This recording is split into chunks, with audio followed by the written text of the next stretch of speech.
Welcome in, everyone, to another deep dive. We love to just take a topic and really go deep. And today we are talking about Frida Kahlo. Frida Kahlo, yes. And, we do our research. I've got articles here. I've got encyclopedia entries, even like a whole family tree in front of me. Oh, wow. So we really try to understand not just the basic biographical details, but what makes somebody an icon?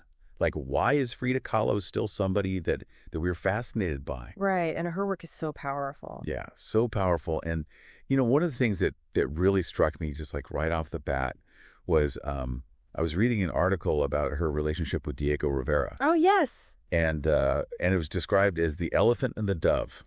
That's how her mother described it. Wow, what an interesting way to put it. Yeah. Very intriguing. I mean, it definitely speaks to a very complicated relationship, and it just makes you think about all of the things that shaped her along the way. Yeah, right. Where does that intensity come from? Where does that passion come from? Right. And I mean, she had polio when she was 6. Yes, a very young age. And actually, one of the sources mentioned that her leg was eventually amputated later in life. Yes, I believe in her 30s. Oh, wow. Okay, so even younger than I had thought. Yeah, it's quite tragic. And then, of course, the bus accident at age 18. Yes, the horrific bus accident. I mean, just reading the details of that, it's amazing that she survived. Absolutely. And I think, that becomes such a central part of her story and her artwork. It really, having to go through something that traumatic forces you to confront things about mortality, about the fragility of the human body. Yeah. And those become central themes in her work. And it's not just that she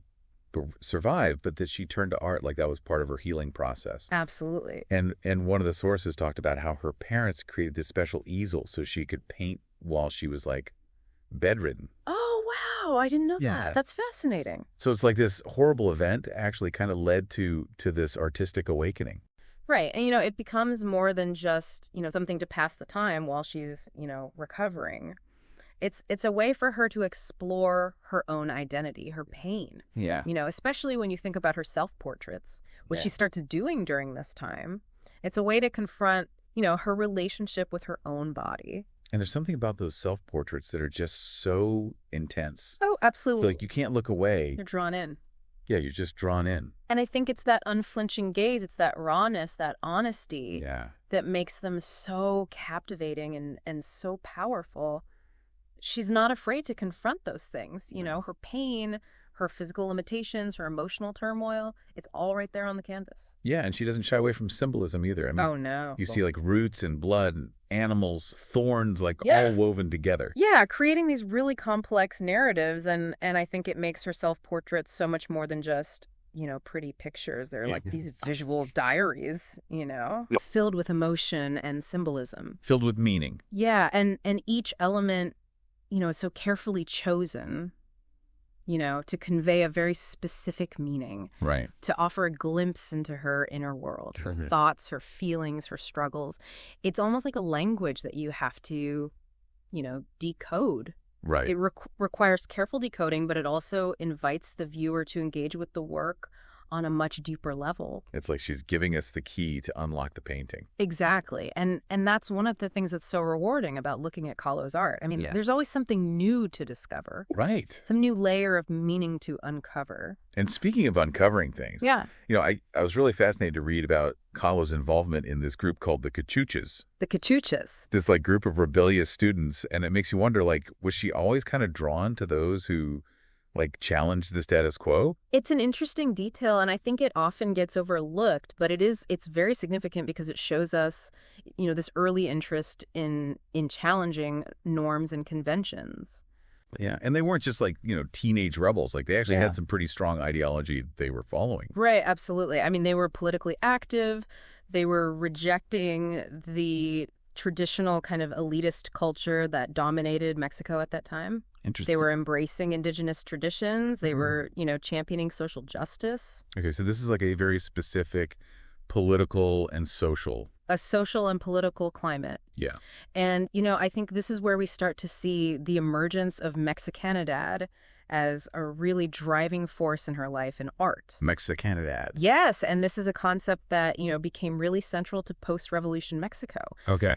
After the Mexican Revolution, there was this real, push to reclaim national identity, Right. to celebrate indigenous culture, Okay. and to reject this kind of colonial mindset that viewed Europe as superior. Interesting. So it was really about, embracing Mexican culture in all its forms. And this is, we talked about her changing her birth year to 1910. Yeah. The start of the Mexican Revolution. A very deliberate choice. So she was intentionally aligning herself with this movement. Right. It's a powerful statement. She's saying, I am part of this. Yeah. I am aligned with this movement for social and cultural change. And you see that in her art. Like Absolutely. the colors, the clothing, the imagery. Yes, she's taking all of these elements that were often marginalized or dismissed, Right. and she's elevating them to the level of high art. Yeah, and she's doing it with such style.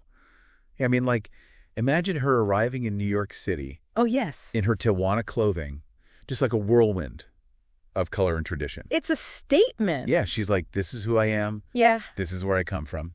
exactly. She understood the power of presentation and using her appearance as a form of self-expression and cultural commentary. It wasn't just about aesthetics. Right. It was a statement. A very deliberate statement of identity and a challenge to conventional beauty standards. Which brings us to the question of Frida and the Surrealists. Yes. Because some people call her a surrealist. Yeah. But she actually rejected that label. Right. And it is an interesting question because on the surface, there are some similarities. Yeah. I mean, both Surrealism and Kahlo's work explore the dreamlike, the subconscious. Right. The irrational. And you see that in her work. Like, some of her paintings have that kind of surreal quality to them. Absolutely. I mean, the dreamlike landscapes, the bizarre juxtapositions, it's like she's tapping into this hidden world beneath the surface of reality. Right. But I think there is a crucial difference. Okay. While the Surrealists were primarily interested in exploring, the subconscious mind, Kahlo's work is very much rooted in her lived experience. Okay. So it's not just, flights of fancy. These are expressions of her physical pain, her emotional turmoil, her identity as a Mexican woman. So it's like the Surrealists maybe saw the fantastical elements, Right. but they weren't really getting the personal and the political. I think you're right about that. I think they, while they admired her work, they ultimately missed the mark. Yeah. They saw it through the lens of their own movement, focusing on that dreamlike imagery while overlooking the very personal and cultural context that really informed her art. It's like they were trying to put her in a box and she just didn't fit. Exactly. And Kahlo, being the fiercely independent spirit that she was, she refused to be categorized or defined by any movement or label. She was forging her own path, creating her own unique artistic language that really transcended any existing category. And I think that's part of what makes her so powerful as an artist. Absolutely. She wasn't following anybody, she was leading. Yes. And she continues to inspire us, to embrace our individuality, to challenge conventions, and to create art that is both, deeply personal and universally resonant. Beautifully said. And it's a good reminder that, true art always transcends categorization. Yes. It speaks to the human experience in a way that defies labels and boundaries. So we've kind of laid the groundwork here. We've talked about her early life. Right. Her artistic awakening. The influence of Mexicanidad. Yeah, the whole concept of Mexicanidad, and then her complicated relationship with the Surrealists. Right, kind of where she fits in and where she doesn't fit in. Yeah, I think we're ready to really dive into some specific works now. Yes, let's unpack some of these visual diaries and see what we can uncover. Let's do it. So where do you want to start? Well, there are so many to choose from, but I think, to really get a sense of her development as an artist, we have to start with one of the early self-portraits. Okay, so let's look at Self-Portrait in a Velvet Dress from 1926. Okay, in 1926. So she's still pretty young here. Yeah, she would have been about 19 years old when she painted this. And it's interesting, even at this early stage, you see that intensity in her gaze. Oh, yes. She's looking right at the viewer. That directness, that unwavering stare, it really becomes a hallmark of her self-portraits. Yeah, and the velvet dress. Yeah. I mean, it's so elegant and sophisticated. And it's interesting because at this point in her life, she was still very much influenced by European art and fashion. Okay. She was attending a prestigious preparatory school, Right. surrounded by students from wealthy elite families. So she's kind of navigating these different worlds. Exactly. And I think that struggle for identity is something that really comes through in her work. Yeah, you think about her, changing her birth year to align with the Mexican Revolution. Yes. Like that seems to be part of that same Right. process. She's rejecting those European influences Yeah. and embracing her Mexican heritage more fully. Right. And in this painting, self-portrait in a velvet dress, like she's standing so tall, Yes. head held high, her gaze is so steady. She's not shrinking back or trying to conform at all. She's owning her space, Yeah, asserting her presence. absolutely. And even the way she's positioned in the painting. Yes. Like she's not centered. She's off to the side a little bit. Almost like she's stepping into the light, emerging from the shadows. Interesting. A subtle but powerful detail. Yeah, like she's stepping out of the expectations of society and into her own truth. Exactly. Okay, so we've looked at an early self-portrait now. Let's jump ahead a few years Okay. to The Broken Column. Yes. From 1944. 1944, so much later in her career.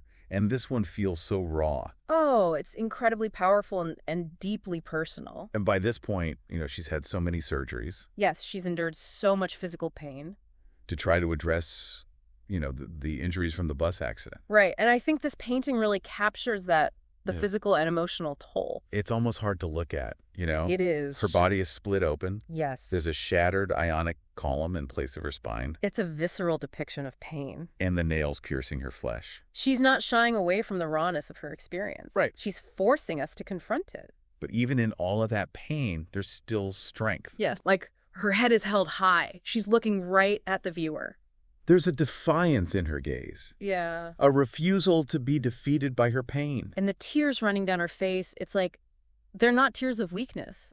No. It's like tears of resilience. Exactly. Tears of strength in the face of adversity. Yeah. And even the landscape behind her, it's like barren and cracked. It's a reflection of her own broken body. Yeah. It's like a visual metaphor for what she's going through emotionally. It really is. I mean, all those elements work together to create this incredibly powerful portrait of pain and resilience. And it's a reminder that even when we feel broken, there's still strength inside us. Yes, and that spark of strength can be found in art. Yeah, in the act of creation. Absolutely, in the ability to transform pain into something beautiful and meaningful. Okay, so we've talked about the broken column. Let's look at another one. Okay, which one are you thinking of? The two Fridas. Ah, yes, this is a fascinating one. That's such a striking image with, these two Fridas. Right, and so different. One in a European gown and one in a Tijuana dress. Yeah, and connected by this artery that runs between their heart. Like they're sharing the same life force. A powerful visual metaphor for the duality of her identity. Yeah, and the exposed hearts are so vulnerable. It's like she's laying bare the deepest parts of herself. And the way the artery is severed on the European Frida side with the blood dripping down, Yes. it's almost like a rejection of that part of herself. It is, and it really speaks to, this larger context of Mexicanidad, this Yeah. movement to reclaim and celebrate indigenous culture. But it's not a complete rejection because the two Fridas are still holding hands. Right. So it's more complex than that. Exactly. It's a nuanced exploration of identity. Yeah. She's recognizing the interplay between these different influences. And that our identities are not fixed, Right. that we're constantly evolving. Shaped by our experiences, our relationships, and our cultural heritage. And she captures that evolution so beautifully in her art. She does. So we've really just scratched the surface here. But even with these few self-portraits, you can see the depth and complexity of her artistic vision. Absolutely. She's using these self-portraits to explore so much more than just her own personal experiences. Right. It's about identity and culture and belonging. It really is remarkable. It is so remarkable, and I feel like we've barely even started. There's so much more to explore. So much more to explore in Kahlo's world. Mm. Okay, so we've talked a lot about the self-portraits, but, I keep thinking about some of her other works Yeah. that feature, like, nature so prominently. Right, like Roots or The Wounded Deer. Yeah, like, it's not just background scenery. It's like, It's integral. yeah, it feels very symbolic. Absolutely. I mean, Kahlo was using natural imagery to create these metaphors, Right. to explore her relationship with her own body, Right. to connect with her Mexican heritage. Yeah, and in Rooks, for example, Hmm. you see her body, like, literally rooted to the ground. Yes. With, like, vines and leaves growing out of her limbs. A very powerful image of connection Yeah. and growth, but also, this sense of being trapped or constrained. Right. And I think it speaks to that, complex relationship she had with her own body. Yeah, a body that both sustained her and betrayed her through pain and illness. Exactly. And then you have the wounded deer, where she's depicting herself as a deer. Yes, pierced by arrows. Running through the forest. Such a heartbreaking image Yeah. of vulnerability and pain. And again, those natural elements, the trees, the deer, the arrows. They take on the symbolic weight. It's like they become characters in her own personal narrative. Right, and it makes me think about the retablas that we talked about. Yes. Those devotional paintings that often featured, nature very prominently. And very symbolically. And Kahlo collected retablas. She did. So clearly that was an influence. Right, she was inspired by that tradition. Yeah, so it's not just a coincidence that she's using those same elements in her own work. Right, she's drawing on a rich artistic tradition. That uses nature as this language to explore, faith, suffering, resilience.